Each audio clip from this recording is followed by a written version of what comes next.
chapter 17, the great apostasy.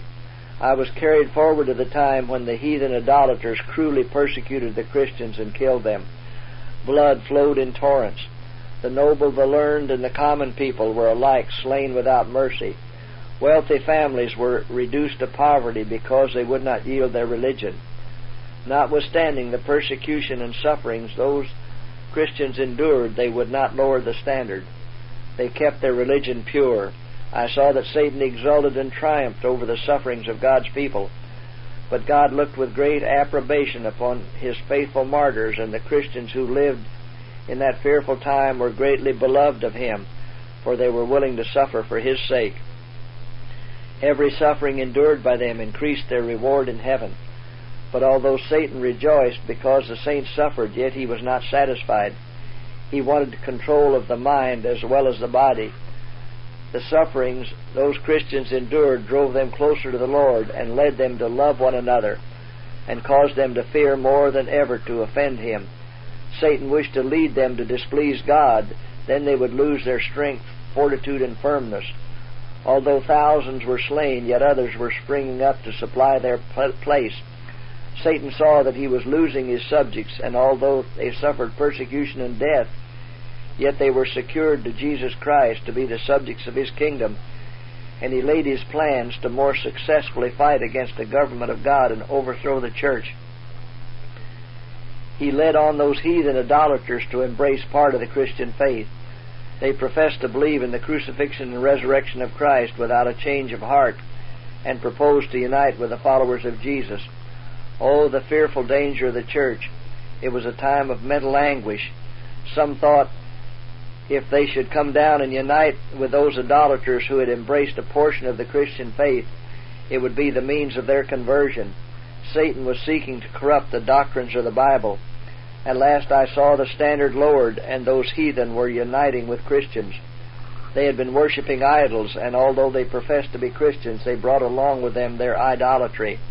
They changed the objects only of their worship to images of saints, and even the image of Christ and Mary, the mother of Jesus.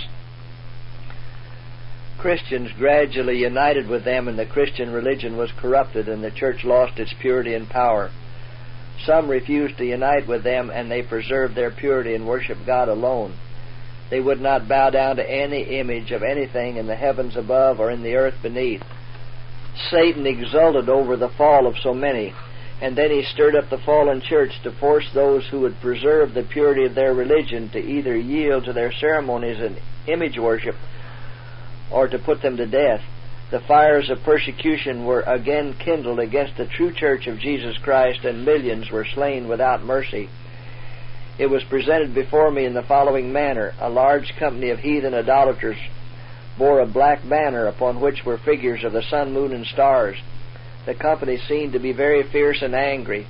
I was then shown another company bearing a pure white banner, and upon it was written purity and holiness unto the Lord. Their countenances were marked with firmness and heavenly resignation. I saw the heathen idolaters approach them, and there was a great slaughter.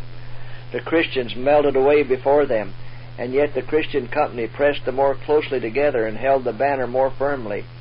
As many fell, others rallied around the banner and filled their places. I saw the company of idolaters consulting together. They failed to make the Christians yield, and they agreed to another plan. I saw them lower their banner, and they approached that firm Christian company and made propositions to them. At first their propositions were utterly refused. Then I saw the Christian company consulting together. Some said that they would lower the banner, accept the propositions, and save their lives, and at last they could gain strength to raise their banner among those heathen idolaters. But some would not yield to this plan, but firmly chose to die holding their banner rather than lower it. Then I saw many of that Christian company lower the banner and unite with the heathen, while the firm and steadfast seized the banner and bore it high again.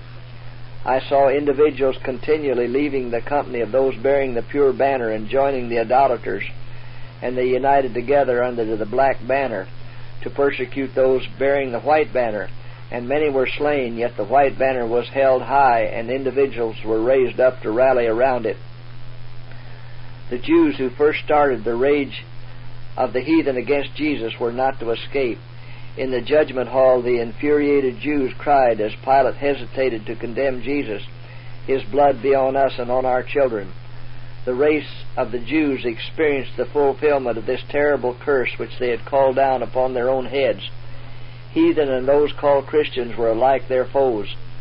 Those professed Christians, in their zeal for the cross of Christ, because the Jews had crucified Jesus, thought that the more suffering they could bring upon them, the better could they please God, and many of those unbelieving Jews were killed, while others were driven from place to place and were punished in almost every manner. The blood of Christ and of the disciples whom they had put to death was upon them, and in terrible judgments were they visited. The curse of God followed them, and they were a byword and a derision to the heathen and to Christians. They were shunned, degraded, and detested, as though the brand of Cain was upon them. Yet I saw that God marvelously preserved this people, and had scattered them over the world, that they might be looked upon as especially visited by a curse from God. I saw that God had forsaken the Jews as a nation, yet there was a portion of them who would be enabled to tear away the veil from their hearts.